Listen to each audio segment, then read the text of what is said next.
G'day Trendsetters, Greg here from Fishbait Films, and I'm just finishing the editing on the GE Cab Ride Part 2, so that should be up very shortly.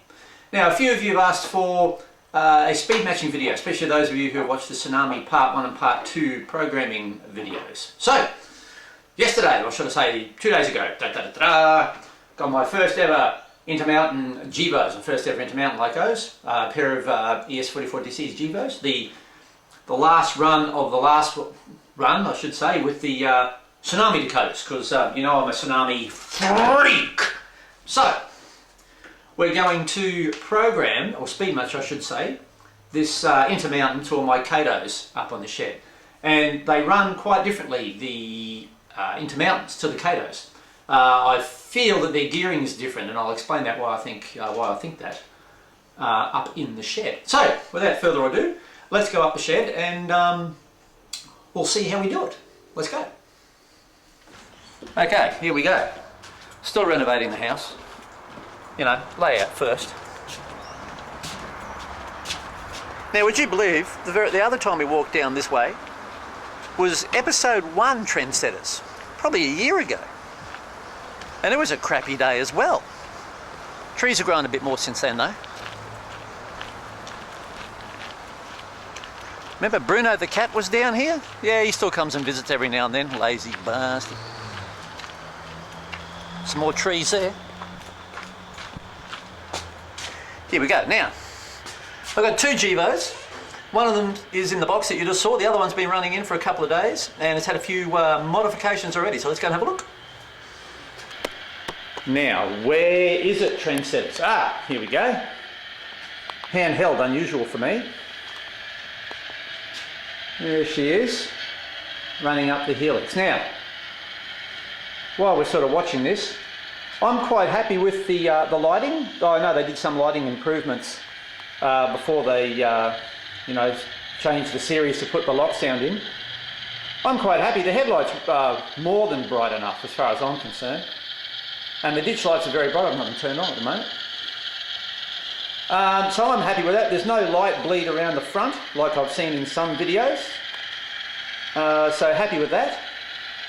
The little wires that come up from the trucks, people whinge about that and say that you can see them. I can't see them. You really got to be track level and be peering in there to see them. So I'm quite happy with that.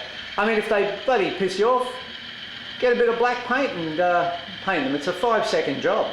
But honestly, I can't see them unless you really have a good look. So happy with that. What else can we say? Detail's great.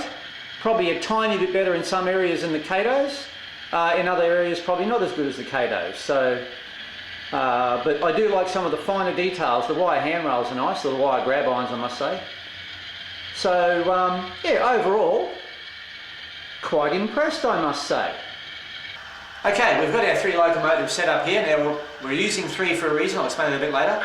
But first we get into it, have you seen my programming Tsunami Decoders for Realistic Operations Part 1 and 2? If you haven't seen them, go away and watch them and then come back. Unless you're, you know, au fait with Tsunami Decoders.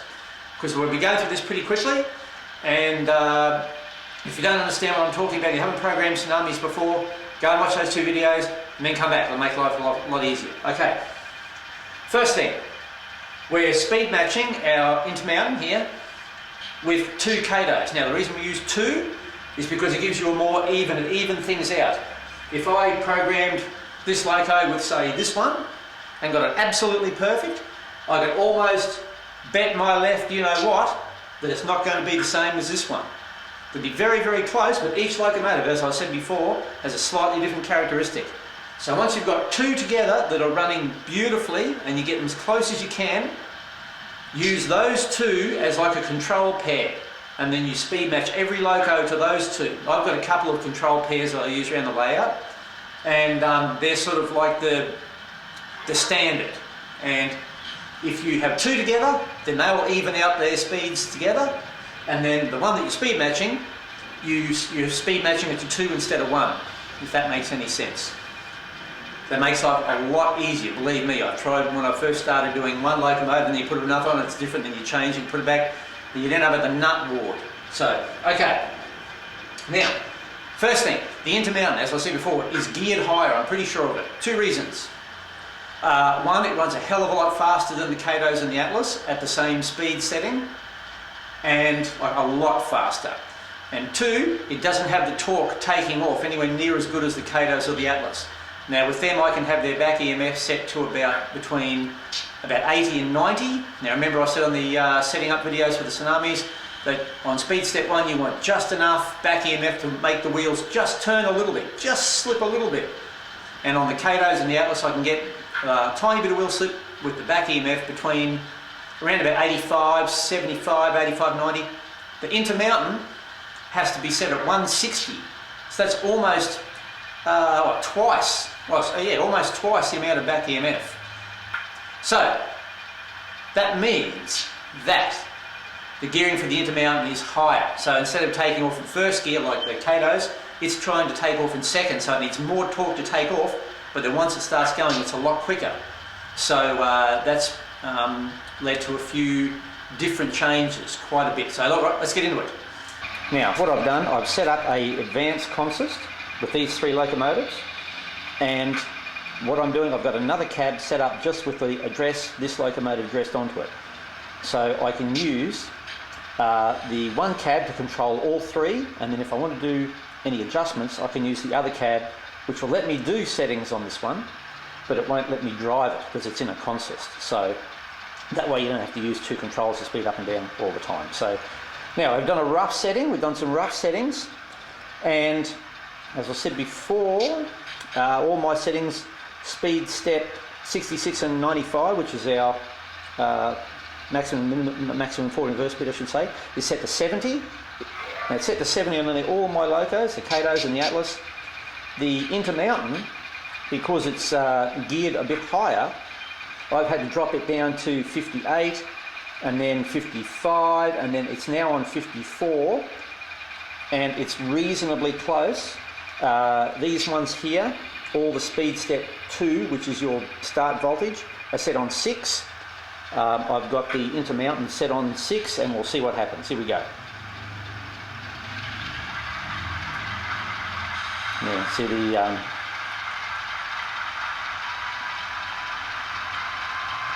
now see what happens there? The Intermountain starting to speed up a little bit. Now you see what's happening? They're drifting in and out there. Now don't be concerned if they drift in and out a little bit, because each motor is a little bit different. This Intermountain is also running in. I've heard a few people say that the Intermountains need quite a bit of running in. So we'll just stop that there.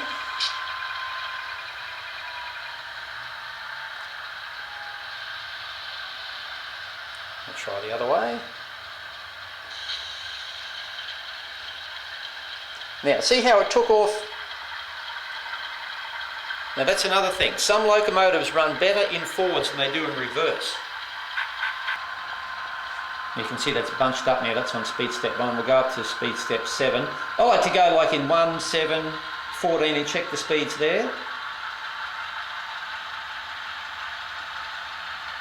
Now Tsunami does let you have one speed quicker, like reverse quicker than forwards if one's a bit quicker. But I don't like to do that, that just gets confusing. Now that is pushing quite hard there now on those 2 locos. So we know that we need to adjust that a bit. Okay, I've just adjusted the maximum minimum on the Intermountain to 53. It was on 54, see how we go now. Still a bit lazy to take off there, but we can adjust that with speed step 2.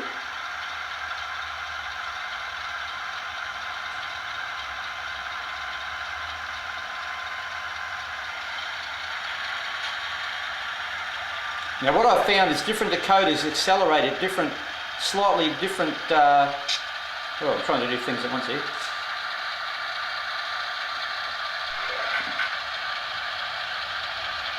That's looking reasonably good. Now remember, they're not going to be absolutely perfect. But remembering if you have that back EMF set as low as you possibly can. If they do manage to get close to each other, they're not going to fight too much. Sorry about the lighting around here. One day I'll get my LED strip lights to light this joint up. Now that's at speed step 7, and I would have to say they've gone for about probably 3 metres now and haven't changed virtually anything at all, which is good. So now we've got the intermountain on speed step 53 and the 2 katos on 70, sorry, not speed step, on maximum and minimum speed, which is our CV 66 and 95. The katos are on 70 and the intermountain is set at 53, yet it needs a lot more back EMF to start off. So that means that the intermountains are geared higher. They need more torque to take off, but then when they get going, they're actually in a higher gear, which is a bit of a shame. It's probably one of my only, I'd have to say, negatives to the intermountain. I wouldn't say it's a real negative, but it just shows you how much more torque they actually need. That's looking pretty good. Yeah, see that drifting in and out there? I can get that focused. That's pretty good. That's what you want. See that drifting in and out there by the intermountain? Now that means it's sort of getting a little bit of slack, then it's not, and then it's not fighting. That's not too bad.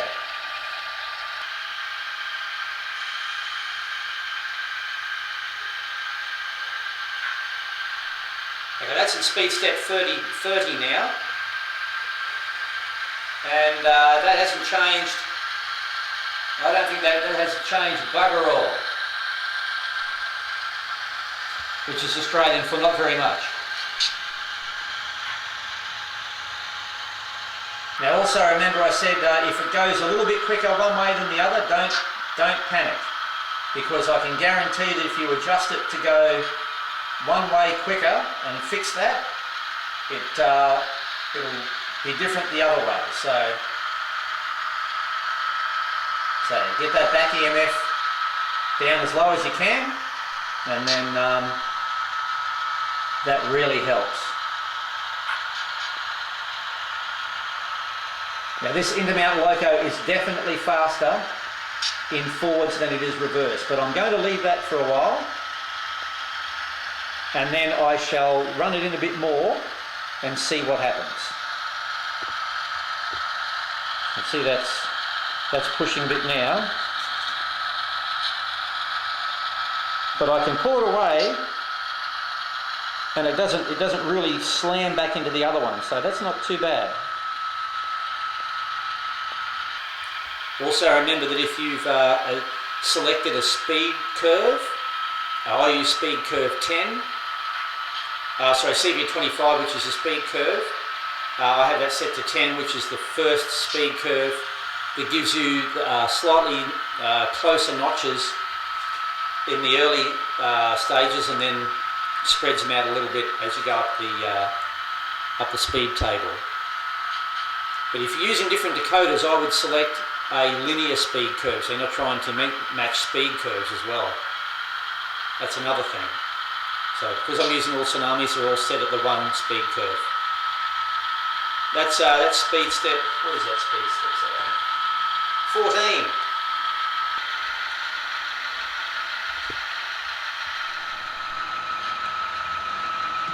We'll go up to 25 and see how they go.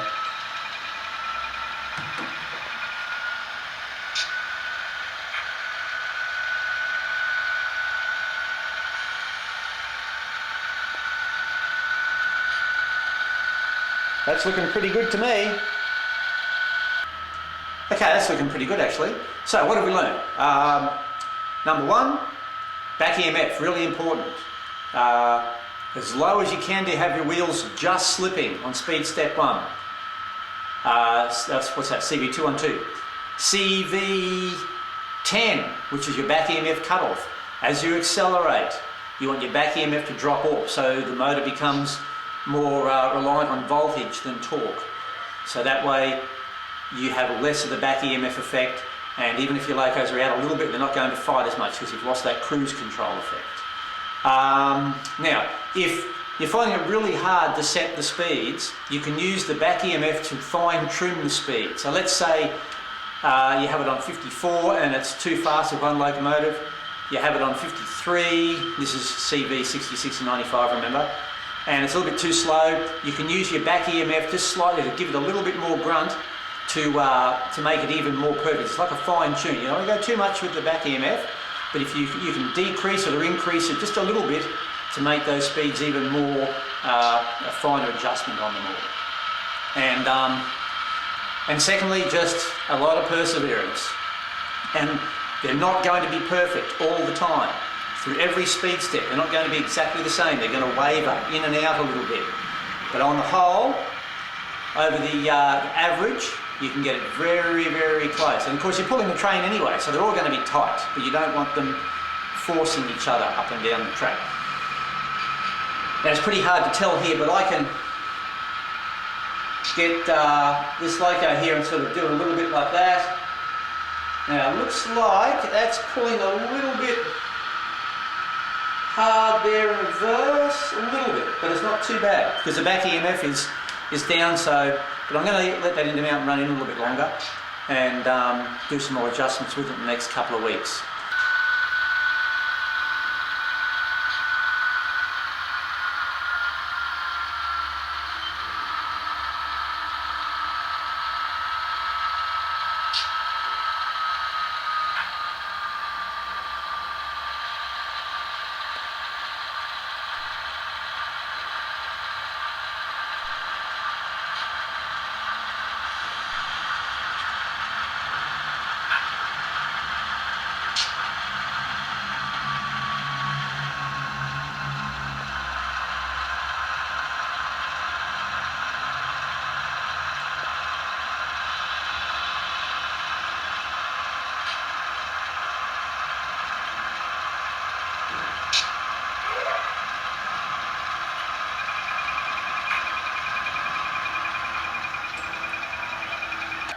Now, trendsetters, one thing that I've said before, now I know a lot of you like to do this with Decoder Pro on a computer, but I prefer to do it on the track. Well, you can use Decoder Pro obviously on the tracks, thank you Eric for that, but I like to have a book, so I don't have to have a PC running and I do everything on the cabs. You can see all the adjustments that I've gone through here. This is back in the early days. This is for 7250, one of my, actually one of the locos on the work train. And you can see all the adjustments there, just trial and error with things. And then if we go, as I've got more, got used to the settings, you can see here is one for one of my Macs. It's only got just a couple of adjustments here. And so, you get better and better at it. Now, what I've also done with this Intermountain is as I said, I was happy with the lights, I'm happy with the sound, but I wasn't happy with all the sound coming out of these fans here. It was rocketing out of there and no sound was coming out of the actual body of the unit, which I prefer. So I took this off and I went to flip the speaker upside down, which would have been perfect, and it fits in upside down, clips in, but it's just a fraction too high. Underneath these little fans here, there's a little moulding for them and they hit the base of the speaker. So rather than buy a whole new speaker set up and all that sort of thing, what I did was got some blue tack and plugged them up. And now that stops a lot of the sound coming up. It's a lot quieter, and some of you might not like that, but to me, the sound goes through all the body of the locomotive now and comes out the exhaust rather than coming out of those two fans. I've got to glue those ear ones on, which in real life obviously would have no exhaust noise coming out of them at all. So that's about the only thing I've done to it so far. Well, another thing I like about the Intermounts, I don't need to drill the exhaust out. Good on you, Intermountain, for having the exhaust hollow, so the heat from the decoder. It's amazing, I've said this before, how much heat comes out of that hole there, especially here in a hot country. You need to get that heat out of the decoder. So good on you for that. So that's about all I've done on this thing. Oh no, and another thing. Goodness me, raving. I put a scale KD on the back, I think it's a 153, short shank. Looks a lot better. Short shank coupler on the back, and I got rid of that ridiculous long shaft coupler they put on the front, and put a scale head standard shank coupler KD on the front. So that's a lot nicer too. So there you go. But overall, quite happy with the Intermountain. Just not real happy with the gearing, but apart from that, very, very nice units. So, all right. Well, thanks for watching, and I hope you've enjoyed that speed matching video. Any questions? Give them to me, baby, and I'll see if I can answer them. As I say, this is how I do it. Everybody has their different ways of doing things, but that's sort of how I've learned to do it over the years. So, alrighty, well, thank you for watching, and we'll see you around the traps, trendsetters. Bye bye.